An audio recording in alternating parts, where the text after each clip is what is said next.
Лидия Петровна всегда мечтала о роскошной жизни для своей единственной дочери Анны. Будучи женщиной властной и амбициозной, она с детства внушала дочери мысль о том, что счастье возможно только рядом с состоятельным мужчиной.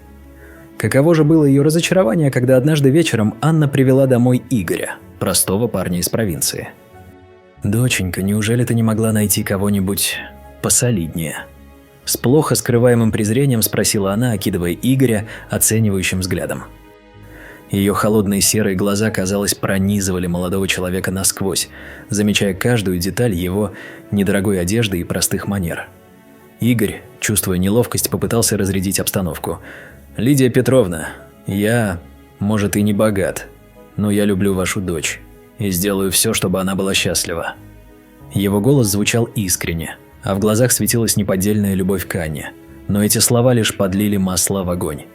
«Любовью сыт не будешь», – отрезала теща, поджав губы. «Анна, нам нужно поговорить наедине», – добавила она, бросив на дочь многозначительный взгляд. В тот вечер Лидия Петровна долго убеждала дочь прекратить эти несерьезные отношения.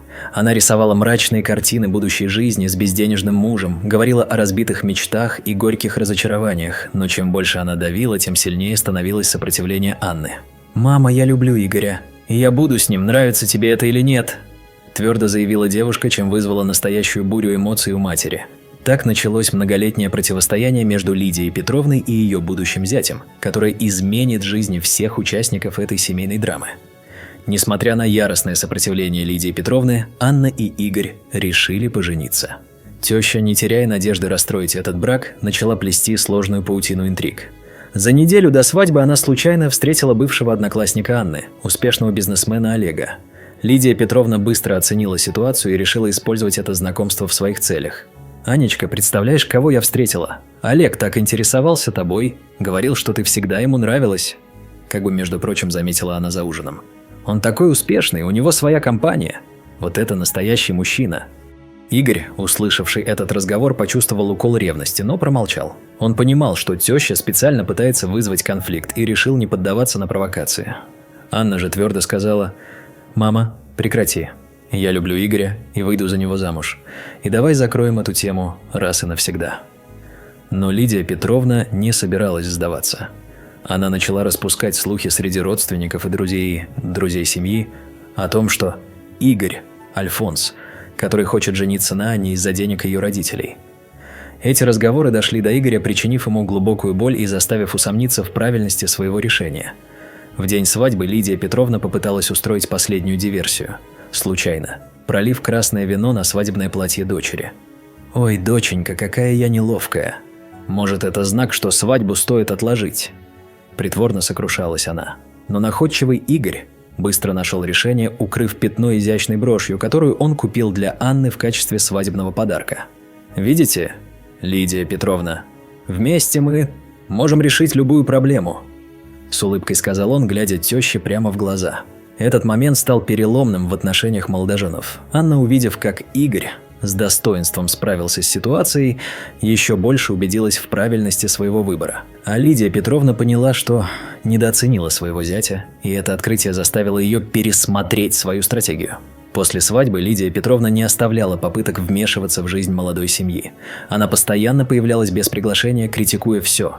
От кулинарных способностей зятя до его карьерных перспектив. Каждый ее визит превращался в настоящее испытание для Игоря и Анны. «Анечка, ты похудела. Неужели муж не может нормально накормить жену?» – ехидно замечала она, игнорируя тот факт, что Анна сама была прекрасным поваром и наслаждалась экспериментами на кухне вместе с мужем. Однажды Лидия Петровна застала Игоря за приготовлением ужина. «Как, зять? Уже до того дошло, что сам готовишь? Анна совсем обленилась с тобой», – съязвила она. Игорь старался сдерживаться, но в этот раз не выдержал. «Лидия Петровна, может, вы лучше займетесь своей жизнью, а нашу оставите нам? Мы с Анной счастливы, и нам не нужны ваши постоянные придирки». Теща побледнела от гнева. «Как ты смеешь так со мной разговаривать? Я ведь забочусь о благополучии своей дочери. Ты увел ее из родительского дома, а теперь еще и грубишь». «О своем благополучии вы заботитесь», – парировал Игорь. «Вам просто не нравится, что Анна живет своей жизнью и принимает решения без вашего контроля». Эти слова попали в самую точку. Лидия Петровна, не найдя что ответить, выскочила из квартиры, громко хлопнув дверью. Анна, услышавшая весь разговор, подошла к мужу и крепко его обняла. «Спасибо, что защищаешь нас», – прошептала она. Но оба они понимали, что это только начало. Лидия Петровна не из тех, кто легко сдается, и эта стычка лишь разожгла в ней желание доказать свою правоту любой ценой. Шло время. Игорь, вопреки прогнозам тещи, начал быстро продвигаться по карьерной лестнице. Его природная смекалка и трудолюбие не остались незамеченными начальством. Он работал днями и ночами, стремясь доказать всем, и в первую очередь самому себе, что достоин Анны. Анна всячески поддерживала мужа, она верила в него и была готова пройти через все трудности вместе. Их любовь и взаимопонимание только крепли с каждым новым испытанием. Однажды вечером Игорь пришел домой с неожиданной новостью. «Анна, меня повысили до заместителя директора». Его глаза сияли от гордости и волнения. Анна бросилась мужу на шею. «Я так горжусь тобой. Я знала, что у тебя все получится». Лидия Петровна, пришедшая в тот вечер в гости без предупреждения, случайно услышала это известие. Она была шокирована. Ее отношение к зятю начало меняться, хотя она все еще не могла полностью принять его. «Ну, может, из тебя и выйдет толк», – снисходительно заметила она, но в ее глазах уже появился огонек интереса. «И какая у тебя теперь зарплата?» – не удержалась она от вопроса. Игорь лишь загадочно улыбнулся. «Достаточное, чтобы обеспечить свою семью, Лидия Петровна». С этого момента теща начала смотреть на зятя другими глазами. Она стала чаще интересоваться его работой, расспрашивать о планах на будущее. Но годы конфликтов не прошли бесследно, и Игорь оставался настороженным, не спеша открываться перед тещей. Анна наблюдала за этими изменениями со смешанными чувствами. С одной стороны, она была рада, что мать наконец-то начала принимать ее мужа. С другой, она понимала, что за этим внезапным интересом может скрываться новый виток манипуляций. Прошло несколько лет. Игорь, используя свои связи и опыт, решил рискнуть и открыл собственный бизнес. Первое время было тяжело. Бессонные ночи, постоянный стресс, финансовые трудности. Но благодаря своему упорству и поддержке Анны он смог преодолеть все препятствия.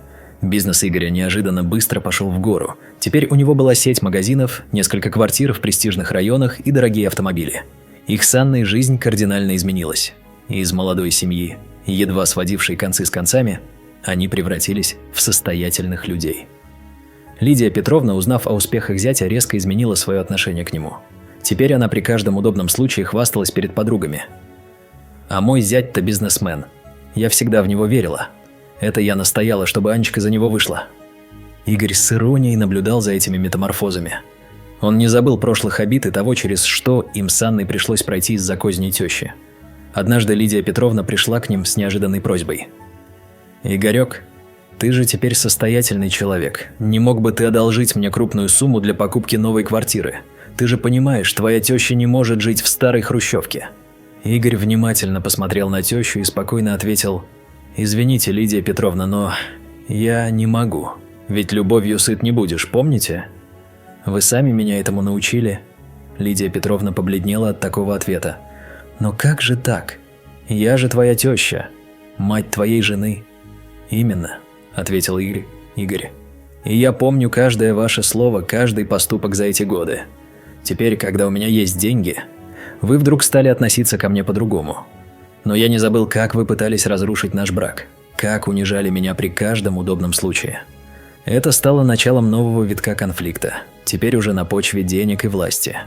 Лидия Петровна не могла смириться с тем, что зять, которого она так долго считала ничтожеством, теперь имеет над ней власть и отказывает ей в помощи. Анна оказалась между двух огней. С одной стороны, она понимала чувства мужа и поддерживала его решение. С другой, ей было жаль мать, которая, несмотря на все свои недостатки, оставалась для нее близким человеком. Эта ситуация поставила перед семьей новые вопросы. Можно ли забыть прошлые обиды ради мира в семье? Способны ли деньги изменить людей? И самое главное, сможет ли их любовь выдержать это новое испытание?